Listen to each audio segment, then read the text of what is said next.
I think this is a good article to examine marriage that is not the fairy tale marriage that we get sold. And most of the time, we get sold the wedding. We don't talk about what actually goes on in marriage. So, this was in Forbes. A psychologist explains the 6 stages of marriage. Anyone who has been in a long term marriage or partnership can tell you it's a long and windy road.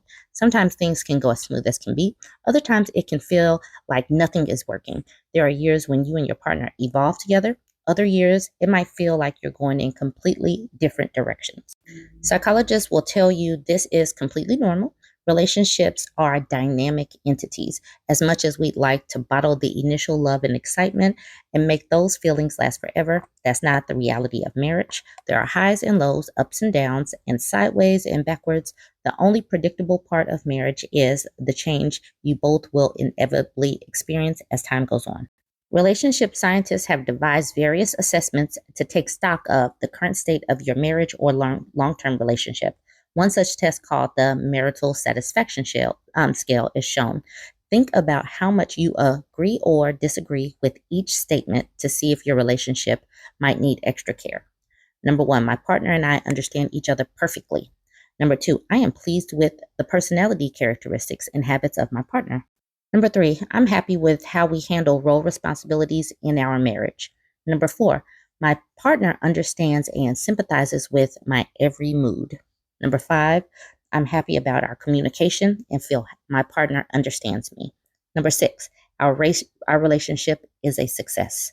Number seven, I am happy about how we make decisions and resolve conflicts. Number eight, I'm happy about our financial position and how we make financial decisions. Number nine, my needs are being met in my relationship. Number 10, I'm happy with how we manage our leisure activities and the time we spend together. Number 11, I'm pleased with how we express affection and relate sexually. Number 12, I'm satisfied with the way we each handle our responsibilities as parents. Number 13, I have never regretted my relationship with my partner, not even for a moment. Number 14, I'm satisfied with our relationship with my parents, in-laws, and friends. Number 15, I feel good about how we each practice our religious beliefs and values. Those are some pretty good questions to evaluate where you are and how far you've come, and to just do a look back. Okay, now let's talk about the 6 stages of marriage evolution. Number one, the first stage, the loving relationship. In this initial stage, each partner finds joy in fulfilling the other's needs. There is an expectation that each partner's needs will be reciprocated, and marriage serves to solidify this sense of love and care. The couple is able to deepen their understanding of each other, irrespective of the distractions of daily life. Number two, the honeymoon is over. In this stage, the dynamics shift as one partner fails to meet the other's expectations, leading to disappointment and pain. The belief in mutual responsibility for each other's well being persists, but behaviors become more manipulative with attempts to please the partner. Aimed at restoring the initial state of complete love. Love and care are no longer unconditional, and partners oscillate between being critical and feeling hurt or disappointed when the relationship falls short of the ideal state. Number three, getting even. Disappointment and resentment transform into anger, leading to a power struggle marked by frequent retaliatory measures. The struggle serves as a defense mechanism against ongoing disappointment and the inability to reclaim the initial loving relationship. Arguments center around control issues such as money, sex, or time spent together. In extreme cases, extramarital affairs may occur as a means of hurting the spouse. The power struggle reflects a reaction to unmet expectations of unconditional love and acceptance, with couples attempting to control each other through power dynamics. Hanging in.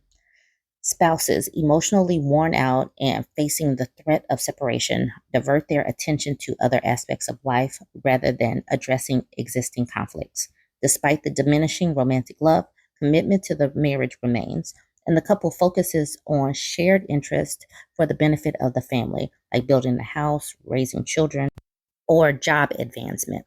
While satisfaction in the relationship declines, there's a positive connection as the couple collaborates on joint enterprises. Number 5, doing your own thing. Spouses acknowledge the fantasy of expecting the other to fulfill their dependency needs. This realization prompts increased independence and self confidence as individuals seek gratification alone. The pursuit of happiness shifts from the spouse to external sources, marking the phase of reawakened passion, but also recognition of the limitations of the relationship. And the last and final stage, growing up. The final stage is characterized by an acceptance of reality, with the shift in focus to the present. Individuals in this stage develop self reliance and recognize the necessity of maintaining a separate emotional identity for a mature relationship. Success in this stage involves accepting responsibility for one's own pleasure and pains and an increased availability to relate to others, especially one mate, in a more complete.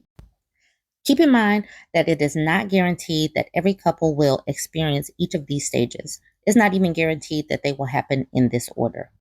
The most important thing to take away from research on marital evolution is that all marriages and long term partnerships have the potential to improve. Even when you feel like all hope is lost, remember that your relationship is constantly evolving. Psychologists don't have all the answers, but we can say this for sure.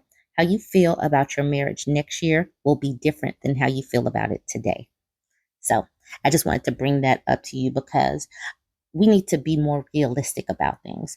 And that's the reason why I say things like, don't make your relationship your personality. Don't make being a wife and a mom your everything. And don't orbit your partner as if that partner is the sun.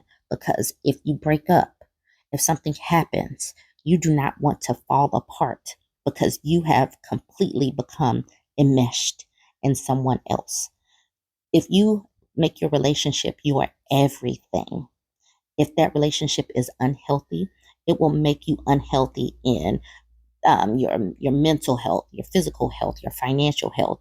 If all you can do is center your relationship, we all need balance. And I'm just wanting to bring this up so that we can have a little bit more balance in our lives because that's what life is. And life is consistently changing.